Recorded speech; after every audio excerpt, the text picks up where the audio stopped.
Momen Presiden Turki Erdogan dan sejumlah delegasi meninggalkan ruangan saat Presiden Prabowo Subianto berbicara dalam forum KTT D8 di Kairo, Mesir, pekan lalu menjadi hangat diperbincangkan.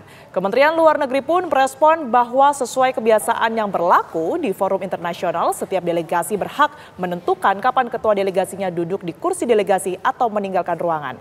Lantas, benarkah hal tersebut lazim dilakukan saat ada kepala negara lain yang tengah berbicara? Kita akan membahasnya pemirsa bersama dengan pakar hukum internasional Universitas Jenderal Ahmad Yani, Profesor Hikmahanto Juwana. Selamat petang, Prof. Hik. Selamat petang, Prof. Hik. Selamat petang. Ya, selamat petang, Tiara. Oke, langsung saja, Prof. Hik, kalau kita melihat adanya Presiden Erdogan yang keluar ruangan saat forum internasional di mana Presiden Prabowo Subianto tengah berpidato, apakah ini merupakan suatu hal yang lazim atau seperti apa, Prof. Hik melihatnya? Saya melihat bahwa ini bukan sesuatu yang spektakuler ya, apalagi diinterpretasi sebagai walkout dari Presiden Erdogan.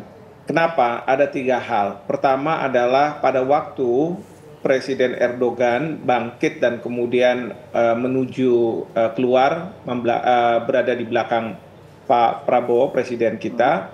Pada saat itu Bapak Presiden baru saja memulai pidatonya. Jadi masih belum ada bicara tentang substansi. Jadi kalau misalnya tidak bicara tentang substansi, lalu untuk apa sebenarnya? Yang kedua, bahwa yang berdiri itu tidak diikuti oleh banyak delegasi. Memang kita lihat ada Pak Presiden Erdogan berdiri, lalu kemudian orang yang di sebelah Pak Prabowo mungkin menyalami beliau, lalu kemudian disambut oleh mungkin staf dari Presiden Erdogan. Jadi sama sekali tidak mengindikasikan bahwa ini suatu walkout. Terlebih lagi yang nomor 3 itu, dalam pidato Bapak Presiden, itu saya amati tidak ada cerita tentang adanya pertentangan di mana Indonesia mengambil suatu posisi tertentu.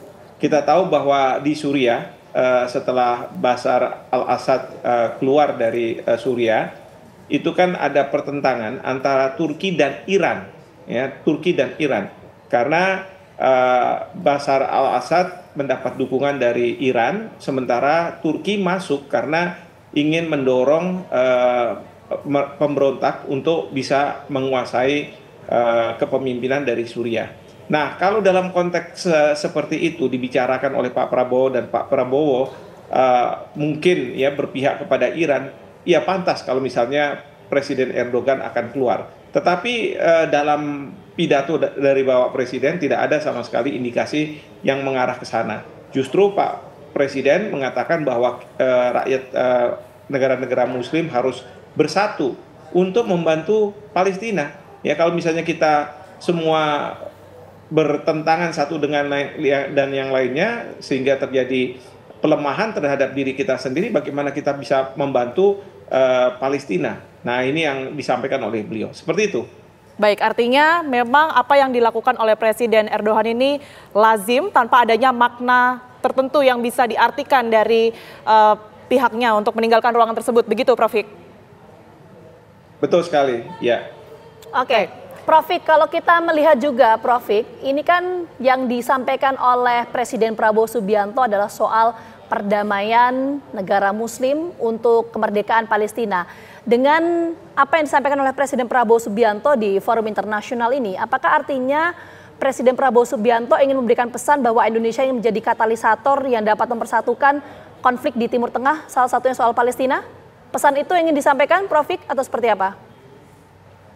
Ya, ini sebenarnya seruan, ya, pesan berupa seruan agar kita negara-negara Muslim untuk mau bersama-sama kompak ya dalam menghadapi permasalahan yang ada di Gaza, terutama terhadap perlindungan dari rakyat Palestina.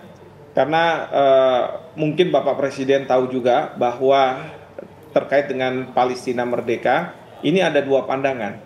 Satu pandangan yang mengatakan Palestina bisa merdeka di samping Israel yang merdeka.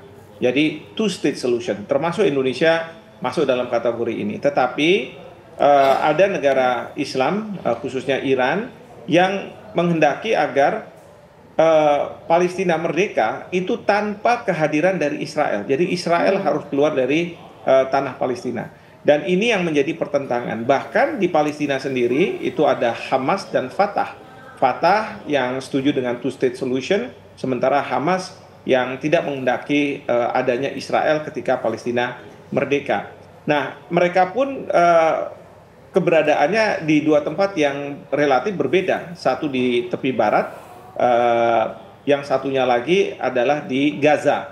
Nah, ini yang menjadi permasalahan memang. Jadi himbauan atau seruan dari Bapak Presiden agar sudahlah kita tinggalkan masalah itu, mungkin lebih realistis kalau kita mengatakan adanya two-state solution, ya, negara Palestina berdiri, di sebelahnya ada Israel, ya, ketimbang untuk menghilangkan negara Israel yang sekarang ini sudah ada, itu yang akan sangat sulit.